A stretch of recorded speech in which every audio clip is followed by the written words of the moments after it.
इस धरती का पिछले 20 साल का सबसे बड़ा मिलिट्री बिल्डअप कर दिया है अमेरिकी सेना ने।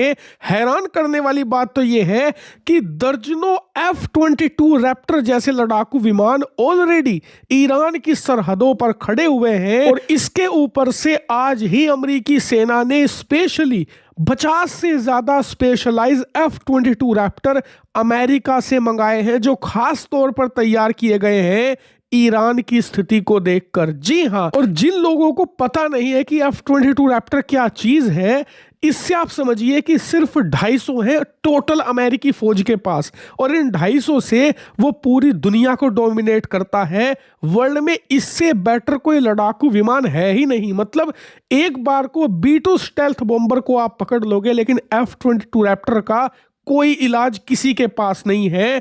और इसे अब इतनी भारी संख्या में ईरान की सरहदों पर खड़ा किया जा रहा है, जिससे आप समझ जाइए कि ईरान की इस समय क्या हालत हो रही होगी। और बात सिर्फ F-22 रैप्टर की भी नहीं है, इसके अलावा सैकड़ों की संख्या में F-35 पहले से तैनात कर दिए गए हैं। मानव इतिहास का सबसे बड़ा aircraft carrier USS Abraham Lincoln specially Florida से रवाना किया गया है अमेरिकी फौज के द्वारा, जो बहुत ही जल्द पहुंच जाएगा ईरान के पास। यानी कि अमेरिका ने इतना बड़ा मिलिट्री बिल्डअप किया है कि लास्ट टाइम इतनी बड़ी संख्या में किसी देश के पास अमेरिका ने फौज तब तैनात करी थी जब उन्होंने अफगानिस्तान पर धावा बोला था 9/11 के हमले के बाद।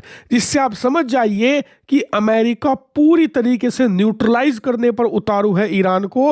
और जितनी बड़ी फौज है ना, यकीन मानिए कुछ घंटे लगेंगे ईरान को डिसमेंटल करने में। वही कुछ मिलिट्री एक्सपर्ट का तो यह भी मानना है कि ऐसा ही मिलिट्री बिल्डअप वेनेजुएला के पास किया था अमेरिकी फौज ने, लेकिन उसके बाद महीनों तक इंतजार वो करते रहे और फिर अचानक से एक रात को इन्होंने धावा बोला और वेनेजुएला के राष्ट्रपति निकोलस मदुरो को उठा लाए और वेनेजुएला का खेल ही खत्म कर दिया।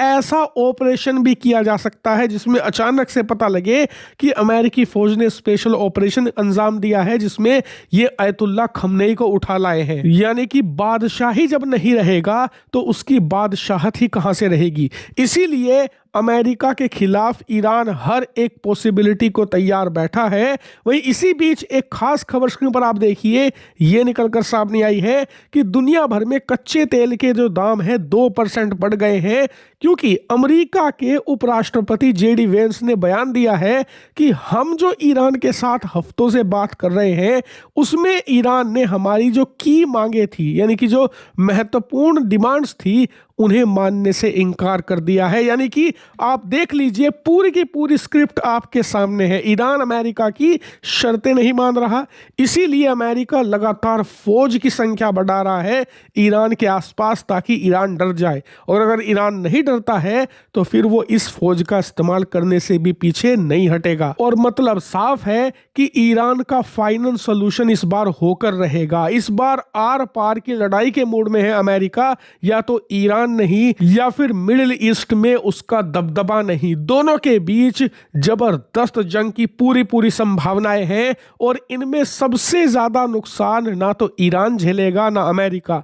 सबसे ज्यादा नुकसान होने वाला है उन देशों को जो अरब देशों के कच्चे तेल पर निर्भर है, क्योंकि ये बात मानकर चलिए कि अमेरिकी फौज अगर किसी भी तरीके से एक्शन में आती है तो ईरान सबसे पहला काम करेगा स्ट्रेट ऑफ हरमुज को ब्लॉक करने का। और इस स्ट्रेट को ब्लॉक करने का मतलब साफ है कि दुनिया के 1/4 तेल की सप्लाई तुरंत रुक जाएगी, और इसमें भारत, यूरोप, चीन सबको जबरदस्त नुकसान झेलना पड़ेगा, क्योंकि हम सब देशों की अर्थव्यवस्थाएं मिडिल ईस्ट के ही कच्चे तेल पर बहुत हद तक निर्भर है। और यही कारण है कि भारत ने तो ऑलरेडी प्लानिंग भी शुरू कर दी है कि कल को अगर अमेरिका एक्शन में आए तो कच्चे तेल के दाम बढ़ेंगे। ऐसे में हम अल्टरनेटिव कंट्रीज की तरफ देखेंगे, वो देश जो कि अरब देशों से प्रभावित नहीं होते। हम वहां से कुछ महीनों के लिए कच्चा तेल अरेंज करेंगे ताकि भारत में तेल की कीमतें बेतहाशा ना बढ़े, लेकिन फिर भी कच्चे तेल के दाम तो बढ़ेंगे ही बढ़ेंगे चाहे कोई भी स्थिति हो।